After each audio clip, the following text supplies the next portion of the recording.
Gavumenti egenda kutongoza enkola empya okusasulira buli mwana azaalibwa. Buli mwana azaaliddwa waakuweebwa siringi emitwalo 2,30 buli mwezi okumala emyaka 2. Abaana abali wansi w'emyezi 24 emyaka 2 bayambibwengako n'ennusu emitwalo 2,35 buli mwana buli mwezi. Wabwe abamwana ajja musula kasasiro ajjukire nti kana akasente akalindiridde asobole okusigaza omwana oyo.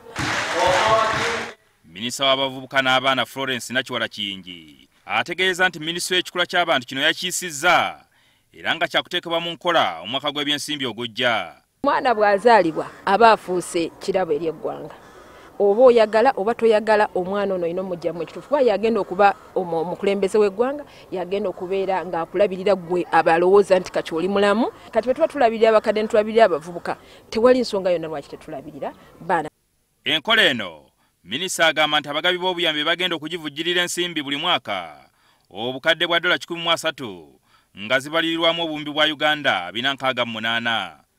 Minisita annyonnyodde enkola eneeyitibwamu buli mukyala azadde omwana gy'anaafunangamu ssente zino. Tugenda kweyambisa enkola eya mobile money oba kankiyite mu luzungu digital network okubeera nti nno kasita ogenda oba omuzaalisa yenna n'amala okuzaalisa aba akutimbaganya butereevu n'enteekateeka yaffe ey'okubeera nti buli mwezi gw'otandikiddeko okuzaala osobola okufuna ensimbi ezo okuggyako ng'omwana mukama amugye mu nsi. Eyo gye tulaga nti tusobola okukwata bukwasi ku kompyuta ne tumanya nti ono mwana ani yamuzadde, omwana abeerawa ekitabaddeewo emyaka 3 gyonna. Kakati tumanya nti ate ono omuto naye be tumuwandiisa aba amaze okufuna endagamuntu ye egenda omuyunga butereevu paka ku myaka 18 era bw'anaabeera nti endagamuntu gye yafuna ku myaka 5 etwalibwa butwalira mu kalulu.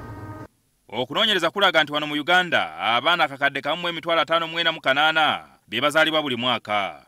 Kino kitegeeza nti gavumenti yakusaasaanya obuwumbi obusoba mu 427 buli mwaka.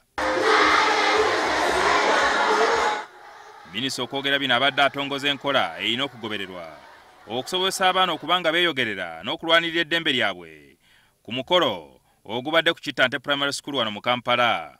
I think that child participation is there, but children are speaking what they are told to. People just enjoy the fun, what the children are doing, but they do not take their points. We want the children's voice to be heard. We want the government to react positively to our feelings and expressions to. Ebitongole ebikola ku nsonga z'abaana okuli UNICEF ne Save the Children bye biwooma omutwe mu nteekateeka eno eneesobozesa abaana okubanga bassibwamu ekitiibwa nga beetaba mu kubaga amateeka agabakwatako wamu n'okubanga beeyogerera ekibaluma. We want to listen to children and we want to understand your point of view and we want to ensure that what you are saying that comes from your hearts. There's a great opportunity for the adults to hear the voices of children, as you, the children, are critical agents of change. Jingo Francis, NTV, Akawungezi.